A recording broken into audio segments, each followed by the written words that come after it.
Today's golf tip is brought to you by Rose Creek Golf Course. For the average golfer, the head of a golf club travels close to 100 miles per hour. So hanging on is pretty important. You don't want the club to go flying out on the range like happened to somebody at Osgood last night. In this week's Valley Today golf lesson, Matt Cook, the head pro at Rose Creek Golf Course in Fargo, shows us 3 keys, or in this case, 3 Ps, to getting the perfect grip. Today I want to talk about one very important fundamental, and that is in the grip, how we actually hold the golf club. The grip is so important because this is the only thing that connects us and to the face of this golf club. When I look at an individual, a lot of times I see that they get the club much too far in the palm of their hand. I want to make sure that I'm going to get this much more in the fingertips of my left hand.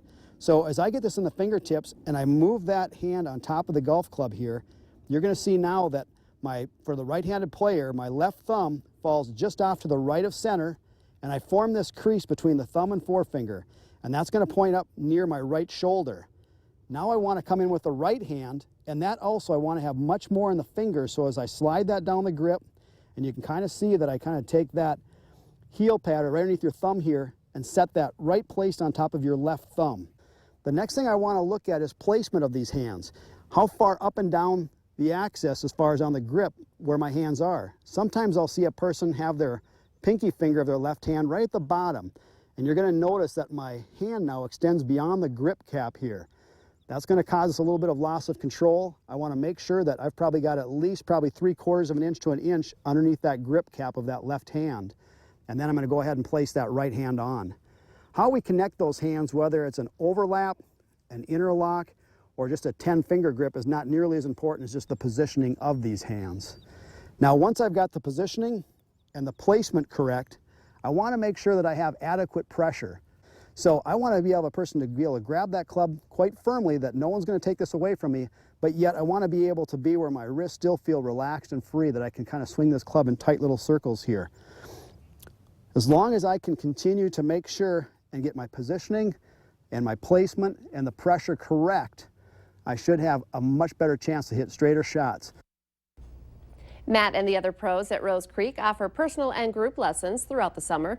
We've got more info posted on our website. And we have one more golf lesson coming up. It'll be next Thursday right here on the Valley Today. But hey, there's more golf season to go, and you can review all of the golf lessons that we've brought you this year by heading to our website, valleynewslive.com, and clicking on the Valley Today page. Well, as for that golfing forecast for today, doesn't sound so great there, Lisa Green. Yeah, you know, it's going to be really tough to get out in between the rain and thunder showers that we're going to be seeing today for golfing, or at least getting in a full round. Maybe you can hit the putting green for a little while before the storms hit. Here's a look at our forecasts. We have a chance for some storms as early as this morning, and then continuing off and on into the afternoon hours. We'll see that happening, and rain showers possible as well. If we can see some sun, we'll see temperatures hit the 80s. Otherwise, we'll be in the 70s today, with wind switching from the south to the northwest at 5 to 20 miles per hour. Here's a look at the radar. We've got 2 areas of storms, one just south of the viewing area, but you may be seeing some rain around Sisseton, or a couple of sprinkles there, and some thunder just off in the distance. But of course, the main area of rain is up in the north and west, working its way through and dropping a little bit southward as it does so as well. Lots of lightning associated with this on the southern end. North, we're just getting some heavy rain, and it's been ongoing for some time, so watch out for some standing water up in northeastern North Dakota. That's where we've been seeing that heavy rain for some time. I'll turn off the lightning data just so you can see the intensity of that particular storm down in the Jamestown, or I should say Stutsman County area. We'll just move this up a little bit more as this drops south. So now Medina seeing a strong storm. Woodworth has been dealing with that, and again, this is moving to the east-southeast. We could see some large hail, some heavy rain, lightning, and gusty winds. Carrington, you're getting hit right now too, so not great for that morning drive. We're looking beautiful here in Fargo with that sunrise, with those clouds are rolling in, and we'll have our chances for storms coming up. Temperatures in the 60s right now. Let's check in with Al for a traffic update.